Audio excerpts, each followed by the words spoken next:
લક્ષ્ય ન્યૂઝ, એક નજર, એક લક્ષ્ય.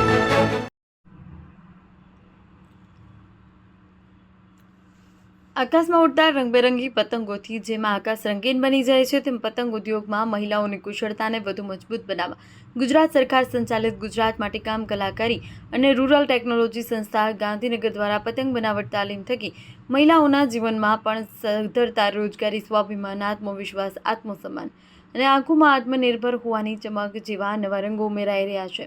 પોતાના જીવનમાં રંગો ઉમેરવા બદલ મહિલાઓ સરકારનો આભાર વ્યક્ત કરી રહી છે. સરકાર મહિલા ઉત્કર્ષ અને મહિલાઓને સ્વાવલંબી તથા પગભર બનાવી આત્મનિર્ભર ભારતની નીંવ મજબૂત બનાવી રહી છે.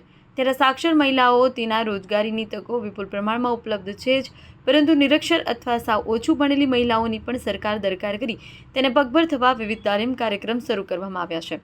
અંતર્ગત ગાંધીનગર જિલ્લા માટીકામ સેક્ટર 12 ખાતે પાછલા એક વર્ષ દરમિયાન પતંગ બનાવટની 3 તાલીમ થકી 90 બહેનોને રોજગારીની નવા દિશા મેળવી છે.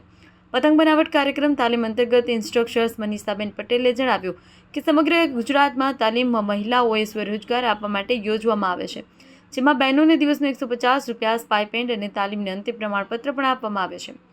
પતંગ બનાવટ તાલીમ 1 મહિનાની હોય છે, જેમાં દરેક મહિલા તાલીમાર્થીને સરકાર તરફથી 4,500 રૂપિયા સ્ટાઇપેન્ડ પેટે આપવામાં આવે છે. સાથે તાલીમ આપી બહેનોને ઘરેથી ગૃહ ઉદ્યોગ ચલાવવા અથવા પોતાનો ધંધો રોજગાર ચાલુ કરવા, આર્ટિઝન કાર્ડ સહિતના નાના મોટા ગૃહ ઉદ્યોગો સ્થાપવા, પૈસાની જરૂરત માટે બાજપાઈ બેંક લેબલ યોજનાની પણ સહાય આપવામાં આવે છે. એટલે કે માત્ર તાલીમ નહીં, પરંતુ તાલીમ સાથે રોજગારીની નવી તકો અને આર્થિક સહાય પણ સંસ્થા દ્વારા આપી મહિલાઓને સ્વનિર્ભર બનાવવામાં આ સંસ્થા માધ્યમ થકી સરકાર સહાયક બની રહી છે. અહીં પતંગ બનાવટ કાર્યક્રમમાં તાલીમાર્થી તરીકે એક નવી આશાની ખોજમાં જોડાયેલા બહેનોની વાત, તેમના અનુભવો તેમના જ શબ્દોમાં કહેવામાં આવ્યા, જેમાં વાઘેલા શર્મિષ્ઠાબેને જણાવ્યું કે તેઓ ભણેલા હોવા છતાં અન્ય કોઈ જગ્યાએ નોકરી કરવા જઈ શકે એમ નથી, કારણ કે તેમના 2 નાના બાળકોની સંપૂર્ણ જવાબદારી તેના પર છે. તેઓ પોતે પણ બાળકોને છોડી ઘર બહાર જવા ઈચ્છતા નથી. આવી સ્થિતિમાં તેમણે ઘરેથી જ કંઈક નવીન રોજગારી કરવાની ઈચ્છા હતી. ત્યારે તેમને તેમની મિત્ર પાસેથી પતંગ બનાવટ તાલીમ કાર્યક્રમની જાણ થઈ અને તેમણે તેમાં જોડાવાનું નક્કી કર્યું.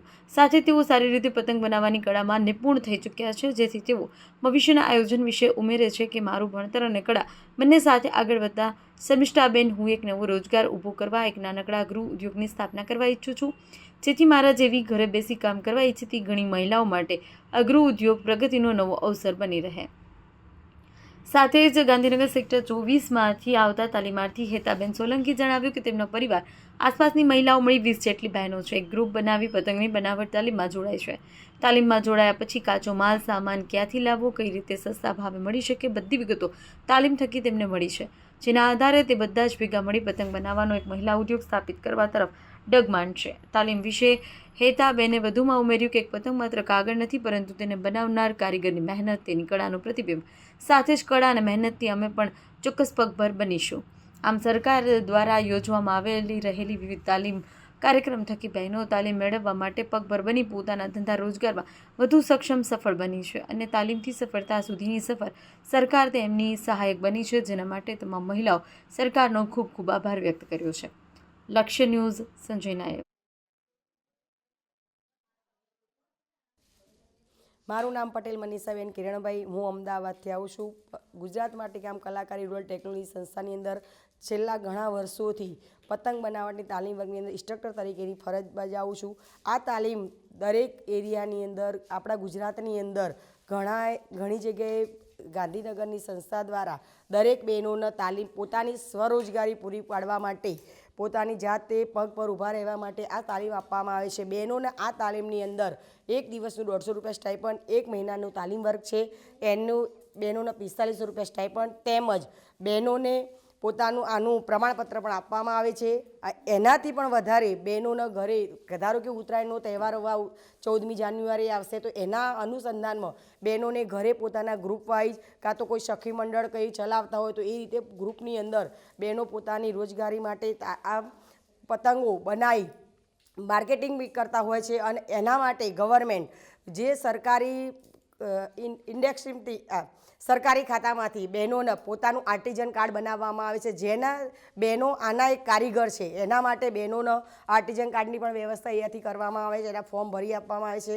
તેમજ આ ઉદ્યોગ કરવા માટે બહેનોને લોનની જરૂરિયાત હોય તો બી અહીંયાથી બેન્કેબલ વાજપેયી યોજનાના ફોર્મ ભરી આપવામાં આવે છે. આ રીતે બહેનો પોતાનું ગુજરાન ચલાવવા માટે ગાંધીનગરની ગુજરાત માટીકામ કલાકારી રૂરલ ટેકનોલોજી સંસ્થા ઘણા વર્ષોથી પ્રયત્ન, તેમજ આની સક્સેસ સ્ટોરી પણ આપણા ખેડા જિલ્લાની અંદર ઘણી બધી બહેનો પોતે અત્યારે ગૃહ ઉદ્યોગ કરીને અત્યારે આ 14મી જાન્યુઆરી પહેલાં અત્યારે ઘણું બધું માર્કેટિંગ એ લોકોએ કર્યું. અત્યારે બહેનો બનાવીને પણ પોતાની રીતે પોતાના પગ પર ઊભા રહી કામગીરી કરે છે.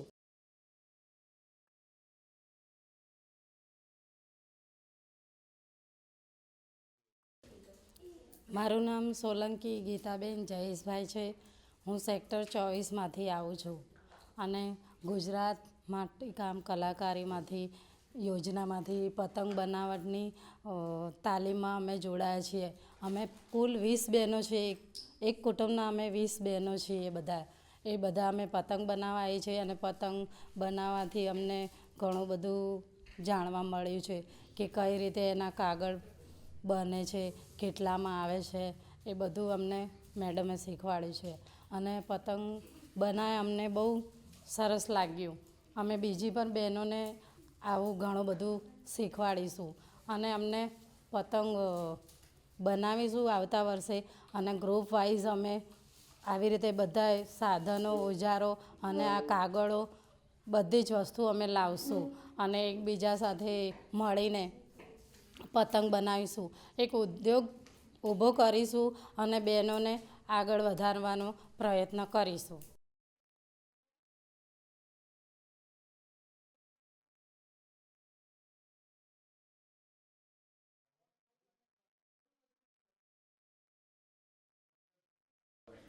મારું નામ છે વાઘેલા શર્મિલા નીલકુમાર. અમે આ માટીકામ કલાકારી અને રૂરલ ટેકનોલોજી સંસ્થા દ્વારા પતંગની ટ્રેનિંગ લેવા માટે આવ્યા છીએ અને હવે આગળ આ ટેકનોલોજી પતંગ દ્વારા અમે ટ્રેનિંગ લઈને પછી આગળ શીખીશું અને આવતા વર્ષે બી અમે આની ટ્રેનિંગ લીધા પછી અમે પતંગ બનાવીશું અને સોશિયલ મીડિયા દ્વારા પછી વોટ્સઅપ દ્વારા પતંગ બનાવીને તે ગ્રુપમાં નાખીશું.